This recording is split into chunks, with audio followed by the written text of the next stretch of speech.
Sobre essa tribuna para registrar, em primeiro lugar, a satisfação de termos aqui, presidente, e agradecer a Vossa Excelência pela aprovação e os demais pares da MP 803, que trata da prorrogação da adesão dos produtores rurais ao Fundo Rural até o prazo de 28 de abril. Essa MP traz segurança para os produtores rurais. Nós temos aí o desafio ainda de votar no Congresso Nacional os vetos que a Presidência da República impôs nesse projeto de lei do Fundo Rural, que com certeza alguns pontos está prejudicando a adesão de alguns produtores e empresas. Para se ter uma ideia, pelo fato de um produtor rural ter se tornado uma pessoa jurídica, ele tem toda aí uma responsabilidade e um ônus muito maior na questão do Fundo Rural, e isso a gente precisa adequar e conciliar na votação desses vetos quando for apreciado no Congresso Nacional. Mas esse prazo até 30 de abril será importante, primeiro, para votarmos no Congresso Nacional esses vetos e depois para que os produtores possam fazer a sua adesão ao novo Fundo Rural. E também aqui comemorarmos aí a decisão do Supremo Tribunal Federal, do voto do ministro Celso de Mello, que deu validade ao Código Florestal Brasileiro. Durante toda essa semana e o final de semana, todo o setor rural esteve apreensivo no julgamento do Supremo Tribunal Federal, que paralisou na semana passada em 5-5, e havia um temor de que a decisão tivesse cancelando alguns pontos do novo Código Florestal, isso pudesse trazer insegurança para o campo, trazer aí uma grande quantidade de produtores rurais, especialmente pequenos produtores rurais, que estariam inviabilizados, aqueles que têm menos de até 4 módulos rural. E a decisão, então, do Supremo Tribunal Federal, através do ministro Celso de Mello, com seu voto, foi de fundamental importância para trazer segurança jurídica ao campo, trazer tranquilidade para os produtores rurais, e eu quero então comemorar e compartilhar essa vitória do setor rural brasileiro, da FPA, do ministro Blairo Maggi, que esteve muito envolvido nesses dias dessa questão. E aqui, presidente, ainda ressaltar a satisfação de, na semana passada, termos aprovado um crédito do PLN 1/2018 de R$2 bilhões, contemplando os Ministérios da Educação, Saúde e Desenvolvimento Social, que deve viabilizar o auxílio financeiro aos municípios, previsto na medida provisória 815/2017. Não é novidade para ninguém a situação de penúria que vem atravessando vários municípios brasileiros.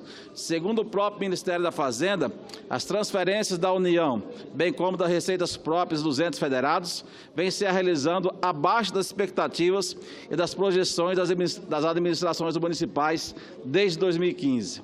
Apenas em 2017, estima-se que os municípios tenham deixado de receber cerca de 4 bilhões do meio do Fundo de Participação dos Municípios, o FPM. São as administrações municipais, senador Moca, que primeiro sentem as dificuldades da população, e são elas que os cidadãos recorrem e cobram por serviços de primeira necessidade, como saúde, educação, entre outros. São os prefeitos e vereadores que vivem o dia a dia das cidades, os seus problemas e dificuldades, mas têm pés e mãos atadas, engessadas pela falta de recursos. Dessa forma, a abertura desse crédito de R$2 bilhões será um alento para os municípios que poderão receber recursos destinados à superação das dificuldades financeiras emergenciais. A parcela destinada a cada ente federado será definida pelos mesmos critérios do transferência do FPM, sendo que os recursos devem ser aplicados preferencialmente em saúde e educação. Não há razão para a crítica a esse projeto de decreto, uma vez que o ministro do Planejamento, Diogo Oliveira, já deixou claro que as alterações não afetam a obtenção da meta de resultado primário fixada para o exercício. O crédito especial previsto será viabilizado devido à anulação de dotações orçamentárias, inclusive de emendas da Comissão de Bancadas Estaduais de Execução Não Obrigatória. Sendo que outra parte dos recursos, 271 milhões, refere-se ao cancelamento de despesas primárias pertencentes ao Programa de Aceleração do Crescimento, o PAC. Senador José Medeiros, que ora preside A sessão, muito obrigado pela oportunidade, parabéns. Ontem foi vencedor aí do nosso líder da bancada do Mato Grosso a partir de então, e eu te desejo uma boa sorte no seu mandato. E senador Moca, quer uma parte, por favor? Senhor presidente. Pois não, senadora Cátia. Apenas e tão somente para elogiar o pronunciamento de Vossa Excelência. Excelência que tem sido um grande companheiro aqui e que tem contribuído e muito. E aproveito também para cumprimentar o meu amigo senador Zé Medeiros, que assumiu, né, a coordenação da bancada do Estado do Mato Grosso. Ele acha que é uma coisa simples, ele não sabe a confusão que ele está entrando, viu, o deputado, senador Cidinho? É verdade. Obrigado, senador Moca. Senadora Cátia Abreu. Tá, obrigado. Eu queria, antes de encerrar, senador Medeiros, que preside essa sessão, prestar aqui minha solidariedade a um amigo que foi prefeito do município de Chapecó, e esse prefeito chama-se João Rodrigues, atualmente deputado federal, e aconteceu um fato inusitado e inexplicável com o deputado João Rodrigues, o qual sou amigo da família, e eu fui prefeito, quando fui prefeito ganhei o prêmio Prefeito Empreendedor da região Centro-Oeste, e o João Rodrigues ganhou o prêmio Prefeito Empreendedor da região Sul.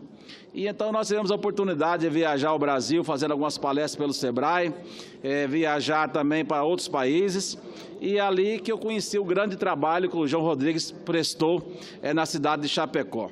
Pois então, João Rodrigues, nessa onda de judicialização que vivemos hoje, está preso em Porto Alegre já há 3 semanas. Qual que foi o crime que o deputado federal João Rodrigues cometeu? Em 1999, ele então vice-prefeito de uma pequena cidade que fica perto de Chapecó, chamada de Pinhalzinho, ele assinou, como vice-prefeito, assumiu a prefeitura por 30 dias e assinou a ordem de uma licitação de R$40 mil para a aquisição de uma reta escavadeira. E ele ficou os 30 dias, saiu da prefeitura, o prefeito deu seguimento à compra da reta escavadeira, comprou, pagou um convênio do governo federal através da Caixa Econômica Federal. Passado um tempo, senador Donizete, que nos prestigia, o Ministério Público Federal entrou com a ação dizendo que essa compra da máquina, que era uma máquina usada, mas que teve avaliação da Câmara Municipal e tudo, foi feito de forma ilegal. E entrou com a ação contra o prefeito, contra o vice-prefeito e contra a comissão de licitação. Acontece que logo em seguida, o João Rodrigues se tornou prefeito de Chapecó. Então ele não foi julgado pela primeira instância, foi julgado diretamente no TRF de Porto Alegre, sendo condenado a 5 anos e 3 meses de prisão por 3 votos a 2. E aí ele recorreu ao Supremo Tribunal Federal e esse crime prescrevia no dia 12 de fevereiro. O relator do processo, o ministro Luiz Fux, não viu nenhum dolo, nenhuma má-fé, nada errado cometido por parte do deputado federal João Rodrigues, porque ele só foi a pessoa que assinou a abertura da licitação, não participou de compra, não participou de nada, não teve superfaturamento, não teve nada. Mas mesmo assim o Supremo entendeu de que deveria ser cumprida a decisão do TRF, nesse novo entendimento do STF, de que julgado numa instância colegiada já é executada a pena. E então, desde então, João Rodrigues está preso lá em Porto Alegre e aguardando a transferência aqui para Brasília para que ele possa, então, trabalhar de dia e na Câmara e à noite cumprir sua pena. Mas a gente, como gestor público, eu que fui prefeito e as pessoas que estão na política, cada vez se desmotiva mais, porque quantos corruptos estão soltos por aí e uma pessoa que trabalhou, que foi considerado o melhor prefeito da história de Chapecó, porque ele assumiu um cargo de vice-prefeito na cidade em 1999, está preso, sua família sofrendo, e isso realmente nos deixa triste. Nós precisamos rever essa criminalização da política de forma como acontece hoje. Então, era só para deixar minha solidariedade ao João Rodrigues, a Fabiane, sua esposa e toda a sua família, e a certeza que Deus está observando tudo, o povo de Santa Catarina, o povo de Chapecó, solidário com o nosso querido João Rodrigues, e daqui uns dias, se Deus quiser, estará no meio de nós e será feita a correção dessa grande injustiça que se faz com ele hoje. Eram as minhas palavras, presidente. A curiosidade é saber se pau que bate em João Rodrigues bate em todo mundo, né? Exatamente. Muito obrigado pela oportunidade, presidente, e uma boa noite a todos e agradeço a participação do senador Moca. Senhor presidente, pela ordem, senhor presidente. Obrigada. Eu gostaria apenas de reafirmar aqui e congratular o Senado Federal pela votação do projeto de lei do senador Raupp, que separa os conselhos, Conselho Nacional de Técnicos Agrícolas, do Conselho Nacional de Técnicos Industriais. Foi uma atitude bastante acertada do Senado Federal, porque as duas categorias não têm nada, absolutamente nada a ver uma coisa com a outra. São duas supercategorias, mas que não têm afinidades, que não têm nenhuma similaridade. Então, só no Tocantins, nós temos 2.500 técnicos agrícolas. No Brasil, são mais de 80 mil técnicos agrícolas. Então, eu quero parabenizar o Sindicato dos Técnicos Agrícolas do Tocantins, parabenizar todo o trabalho do Nacional por essa grande conquista. E hoje nós saudamos os técnicos agrícolas do meu estado, em especial, com muito carinho. Agradecer ao senador Raupp por ter atendido esse pleito, que não foi só meu, mas de várias pessoas no Brasil, inclusive o Sindicato Nacional dos Técnicos Agrícolas, e eu tenho certeza que hoje todos no Brasil estão em festa. Cumprimento Jefferson, que é o presidente do Sindicato dos Técnicos Agrícolas do Tocantins. Muito obrigada, senhor presidente. Presidente, depois só para mim concluir, depois do senador Moca, ainda tem um tempo ainda. Eu vou ser muito rápido. Na mesma linha da senadora Cátia, eu, inclusive, ajudei junto com a senadora Rose, com o senador Waldir Raupp, e principalmente conversando com os técnicos, tanto o técnico agrícola como o técnico industrial. A emenda do senador Waldir Raupp, na verdade, uma emenda de redação, ela conseguiu separar. Nós hoje, ao votarmos essa matéria, criamos de forma distinta o Conselho de Técnicos Agrícolas e o Conselho de Técnicos Industriais. Isso atende a todas as categorias. Eu acho que foi uma forma, evidentemente, que se encontrou, né? Como é uma emenda de redação, não está sujeito a veto, e nós encontramos uma solução e podemos hoje comemorar.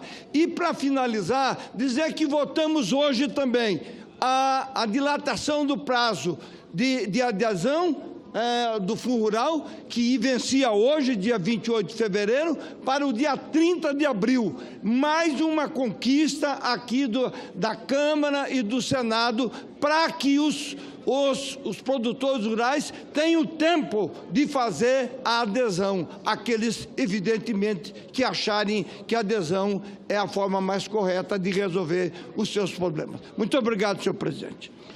Obrigado, senador Moca. Eu também reitero vossas palavras, da senadora Cátia Abreu também. Eu sou técnico agrícola formado na Escola Agrotécnica Federal de Cuiabá, São Vicente, e acho justo, porque as dificuldades que os técnicos agrícolas tinham de estar aí relacionado com o Conselho Regional de Engenharia e Arquitetura não tinha nada a ver conosco. E essa separação de termos aí o nosso próprio conselho, ter o Conselho Industrial, e também que o CREA possa continuar seguindo com as suas atividades. Parabéns ao senador Waldir Raupp pela emenda. Eu acho que se faz justiça com os técnicos agrícolas e industriais do país. E eu também, só para encerrar, presidente, agora de verdade, falar sobre o projeto 8456-2017, que trata da reoneração da folha de pagamento. O ano passado, o governo enviou aqui uma medida provisória, que nós acabamos não votando, e ela caiu, e depois o governo enviou na forma do projeto de lei.